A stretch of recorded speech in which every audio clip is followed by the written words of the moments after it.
London నుండి India వచ్చి తెలుగులో హిట్ కొట్టి హిందీలో సెటిల్ అయిన టాల్ బ్యూటీ కత్రినా. మొదట్లో స్కిన్ షోకి ఏమాత్రం మొహమాట పడని కేట్ రణబీర్తో లవ్ స్టోరీ నడిపినంతకాలం కాస్త కవర్ చేస్తూ లిమిట్స్లో నటించింది. ఎప్పుడైతే కపూర్ ఫ్యామిలీకి కోడలుగా వెళ్లే ఛాన్స్ లేదని తెలిసిందో అప్పటి నుండి మళ్ళీ తన పాత పందాన్ని కొనసాగిస్తూ చూసుకున్న వాళ్ళకు చూసుకున్నంత ఆఫర్ ఇస్తూ skin show మొదలెట్టేసింది. Already ఫితూర్లో ఆదిత్యరాయ్ కపూర్తో hot intimate సీన్స్లో involve అయి నటించిన కత్రినా బార్ దేకలో గ్లామర్ డోస్ మరింత పెంచింది. ఆ సినిమాలో ఒక సాంగ్ కోసం కత్రినా కనిపించిన తీరు, తన వంపు సొంపులను ప్రదర్శించిన జోరు చూసి అవాక్ అవుతున్నారు ఫ్యాన్స్.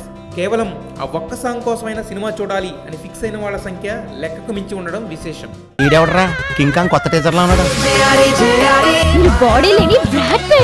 ఆడు బ్రాడ్ పిట్ అయితే ఈడు బ్యాడ్ పిట్.